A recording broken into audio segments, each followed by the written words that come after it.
Hello everyone, welcome back. Today I'm going to talk to you guys about protecting yourselves from red flag laws. Um, the overall theme of everything that we're going to discuss here is that no woman or man is worth losing your gun rights over. Okay, so that's the overall theme. And if you're in a relationship that's not going well, that's the thing that you have to stay focused on.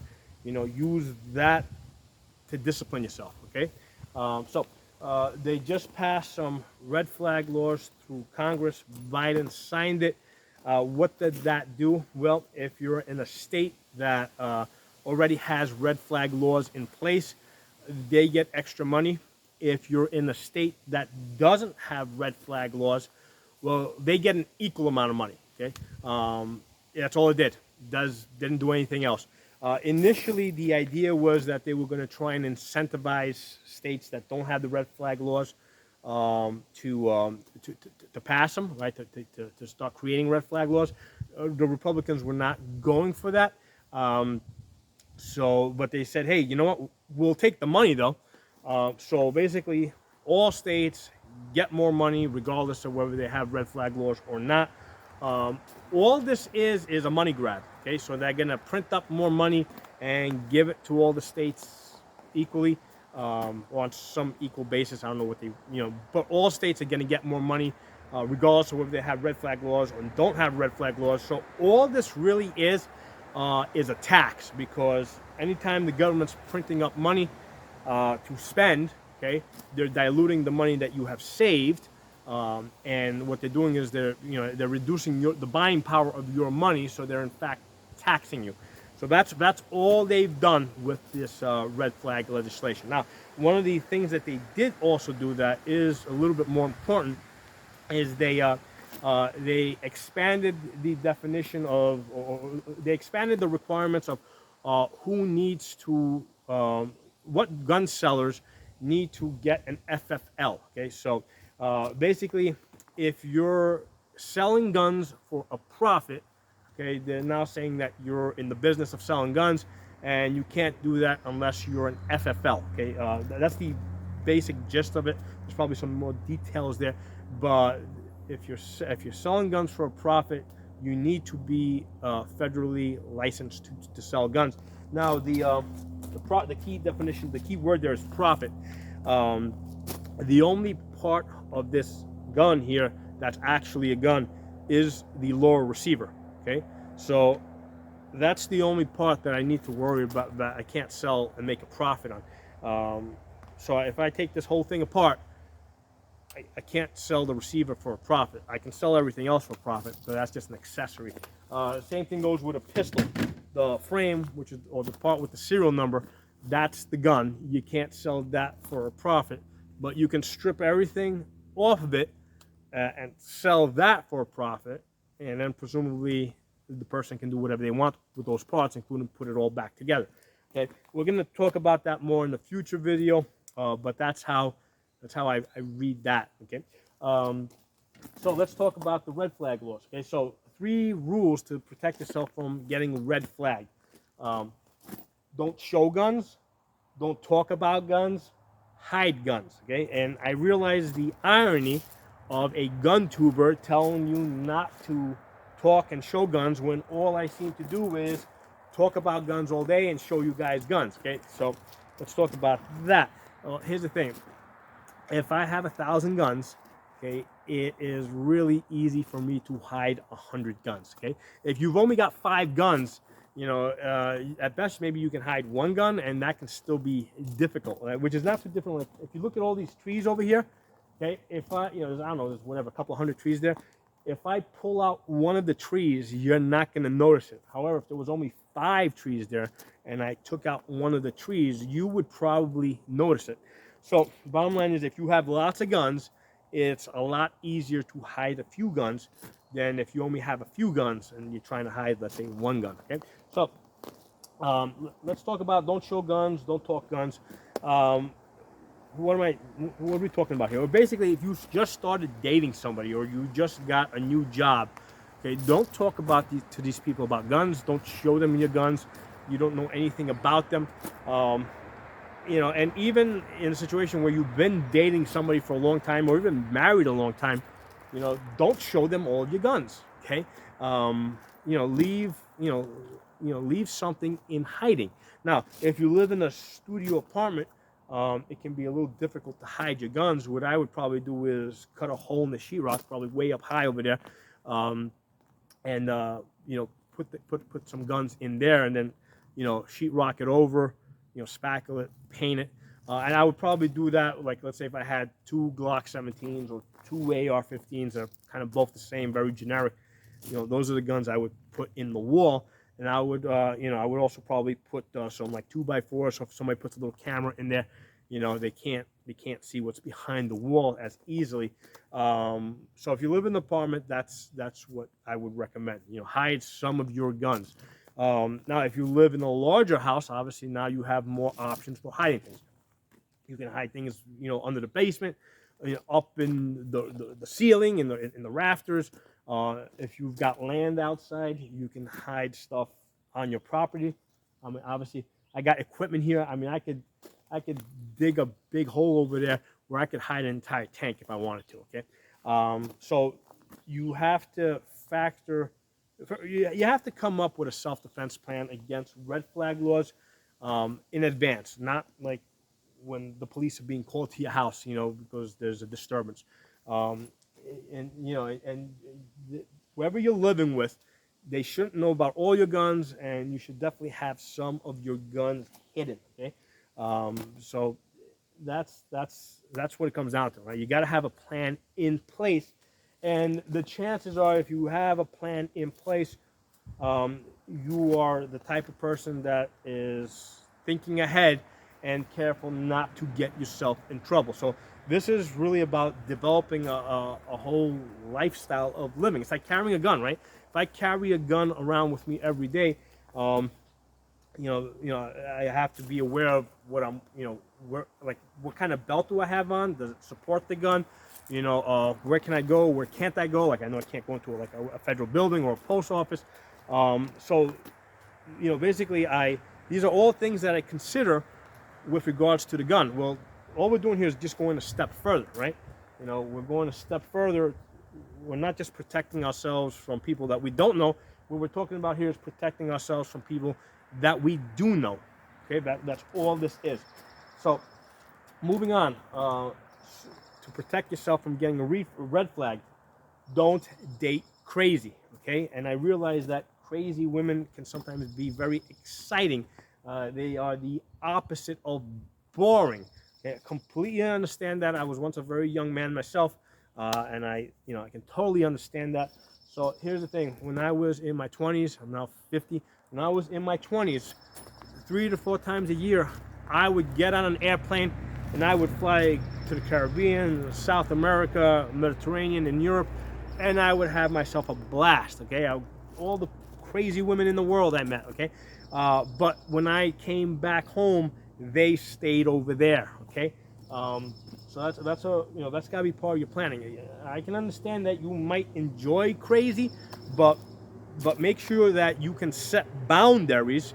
All right, that crazy can't cross over into. Okay, so that's got to be part of your self-defense plan against getting red flags. Okay, so this is a self-defense plan. This is no different than deciding what gun you're going to carry, how often you're going to train, what ammunition you're going to use. This is just an extension of your self-defense plan.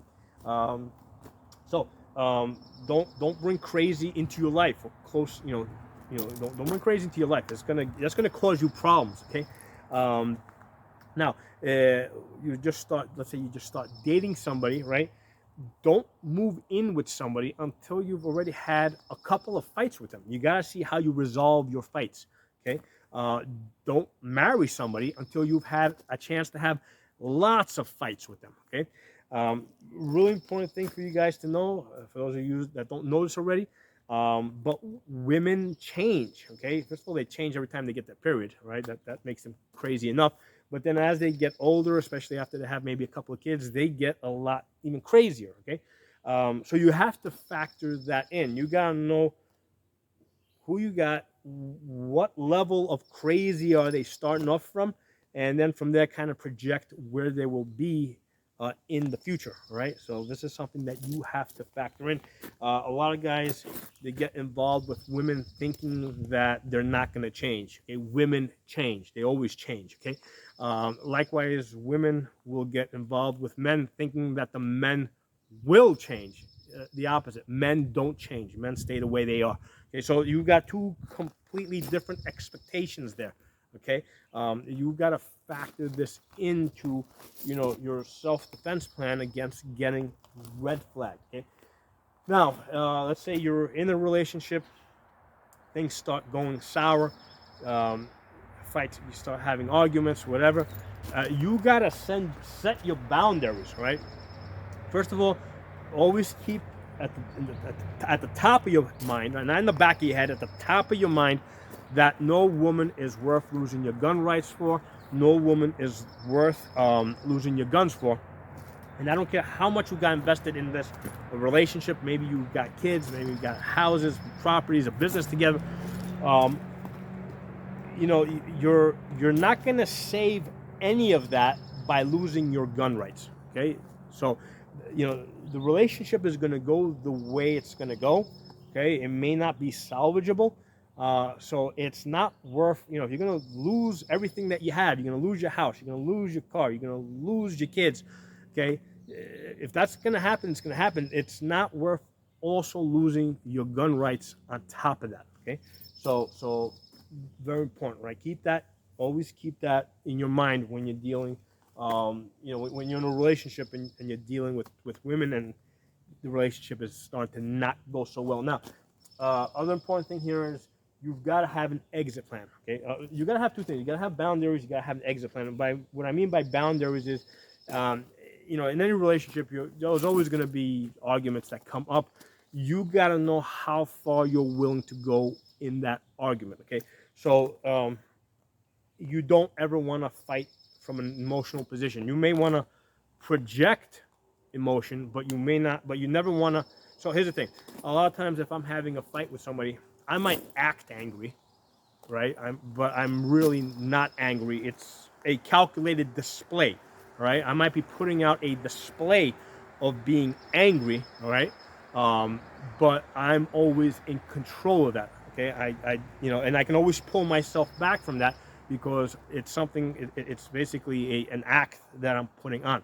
That's something that I've developed way early on in my life. Okay, so yeah, now if I'm ever really angry, I don't. That's not the time to have a confrontation, right? So let's say, just an example. Let's say I was angry at my wife because she spent a lot of money, like she spent twice what she was going to spend or something. Okay, if I'm really that angry, I'm not going to go home. I'm going to sit here and wait here and shoot some guns, maybe, and have some fun or whatever, until I stop being angry. And then I will go home and I will address the issue. And maybe I will put on the act that I'm really upset, but that's an act and I'm in control. Now, the other person might say or do things that are going to try and pull you beyond the boundaries that you have set. But that's why you have to be of a clear head, in control, so that you don't let the other person pull you past those boundaries that you have set and start doing something like throwing stuff or trying to hit somebody and stuff like that. So you always got to have that control. Don't get yourself into a confrontation if you don't think with somebody that you live with, for example, especially if you don't think you're going to be able to have that control.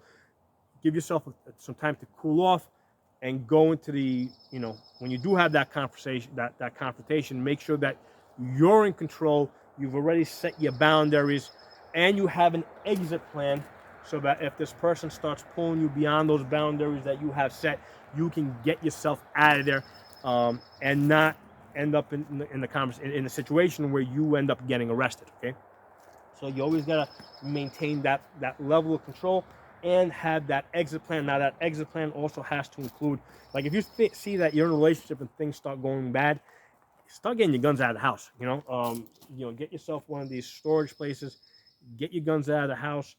Start thinking about getting yourself out, because again, I don't care what you've got invested in this relationship.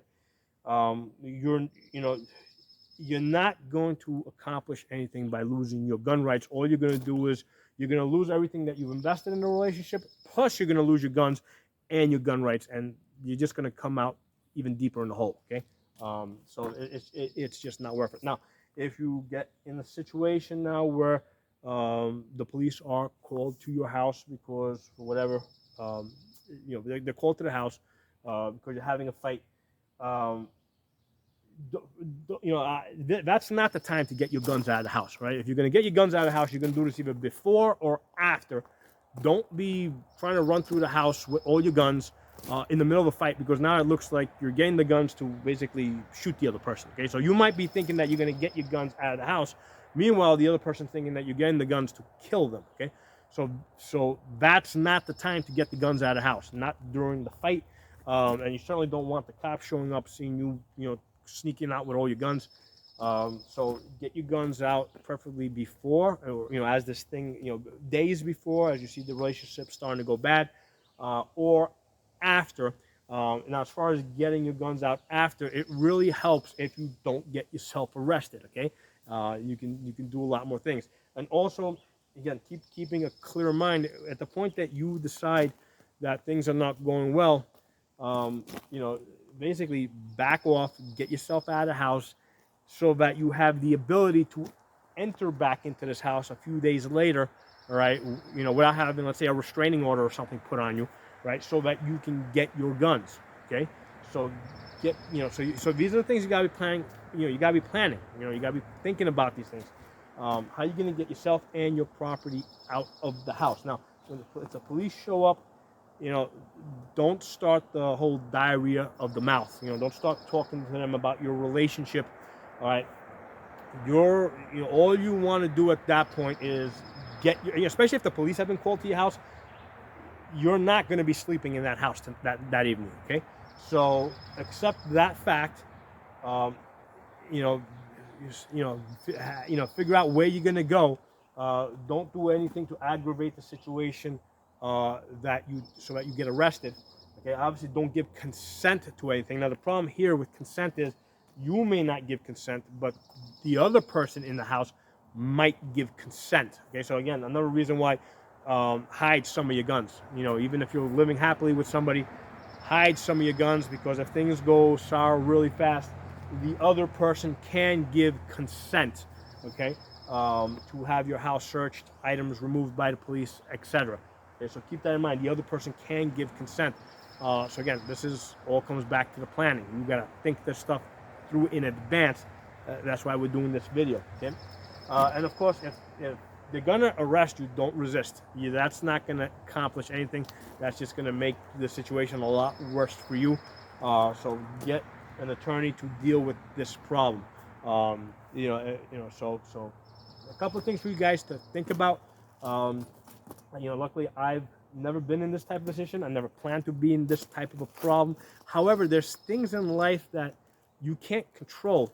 And I'll give you guys an example. So as people get older, sometimes they go through medical conditions that cause their personalities to change. I have heard of a case, and I know all the people involved, where one person started to, over a period of a year, they had started to become very irritable, aggressive, short-tempered, and at some point they actually had what appeared to be a seizure. And what was found out is that this person had a tumor growing between their skull and their brain, which was putting pressure on their brain, basically irritating it, causing personality malfunctions. Okay, and it basically the tumor did end up coming out, and that person's doing really good. Return to their normal personality. But the point I'm bringing up here is, just because your situation now is such that you can never envision a situation where you could possibly be red flagged, uh, keep in mind that there's other people around you going through lots of different things, different medical conditions that may cause something like this to come into your life. Like this tumor in the head type of situation. that I just mentioned. Okay, so that's why you know you got to have a backup plan. You know, hide some of your guns, and if things start going bad in the relationship, start forming exit plans. It might just be a temporary exit plan to, like, you know, let me get my stuff out of here until we figure out what's going on and what we're gonna do, and you know what doctors you got to see, and etc. You know, if we got to see a psychiatrist or something. Um, but yeah, that's how you guys can protect yourself from red flag laws. Now, if you guys got any other ideas, put in the comment section. You know, I don't pretend to know everything on this stuff. You know, this is something that's you know, there's a lot of loose ends out there. You know, there's a lot of red flag laws can come at you from a lot of different directions, especially as they're expanding in some states the number of people that can red flag you. Okay, so that all comes back to don't show guns, don't talk about guns, don't hide guns. People, you know, potentially hostile people that don't know about your guns can't red flag you. Okay, so I hope you guys enjoyed the video. Make sure you guys are following me on Odyssey, Uncensored channel. My channel name over there is Pocono Tactical. On Rumble, I'm Pocono Guns, and then on YouTube, my channels are Absolute Gun Rights, Pocono Shooting, and the original Safa channel that goes back to 2006. Talk to you all soon.